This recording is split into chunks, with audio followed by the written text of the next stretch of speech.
They say some stars burn too brightly to ever fade away completely. But today, the lights dim a little in Hollywood. Joe Don Baker, the rugged, unforgettable presence in GoldenEye, Cape Fear, and countless other classics, has passed away at the age of 89.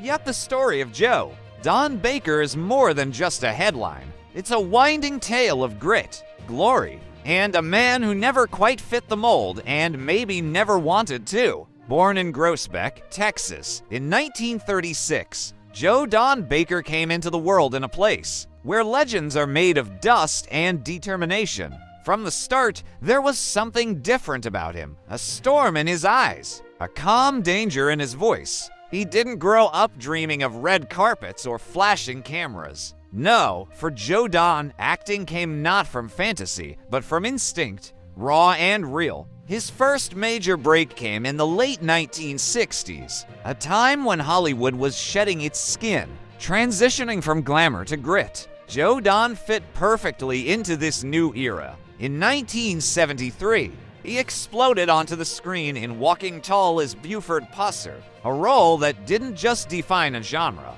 but etched Baker's face into the stone of American film history. He wasn't just playing a man, he became him, and suddenly everyone knew his name. But fame is a strange beast. It gives and it takes. For years, Baker walked the line between acclaim and anonymity, bouncing between high-stakes thrillers and television dramas. He played villains with unnerving charm and heroes with a simmering rage. And just when Hollywood seemed ready to write him off as a relic of a bygone era, he emerged with a vengeance. It was 1991. Martin Scorsese was crafting a dark masterpiece, Cape Fear. The cast was stacked: Robert De Niro, Nick Nolte, Jessica Lange. But amid these titans, Joe Don Baker stood his ground. As the hard-nosed private investigator Claude Kersek, he brought a quiet intensity that somehow managed to steal scenes from even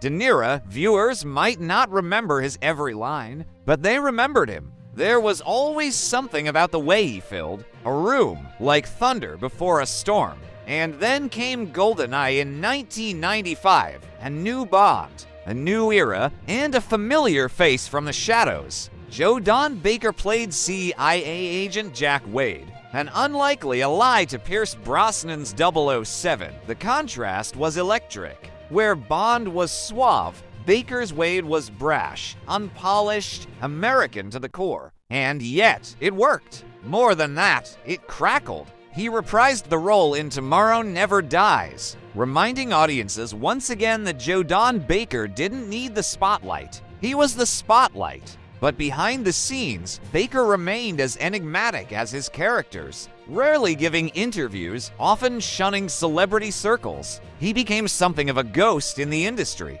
and that only added to the myth. Who was Joe Don Baker? Really? A hero? A villain? Or something in between? Colleagues say he was fiercely private, loyal to a fault, and terrifyingly talented. Directors recall a man who could flip the energy of a scene with just a glance. And fans, the fans, they saw in him what so many actors lack today: authenticity. In every performance, Baker brought a piece of himself. And perhaps that's why his death feels so heavy. At 89, he leaves behind more than just a filmography. He leaves behind an imprint on cinema, on character acting, on the very idea of what it means to be a leading man without ever trying to be one. But there's one more twist in this tale, something not many people know. In recent years, Joe Don had been quietly mentoring young actors, away from the spotlight, helping them find their own truth on screen.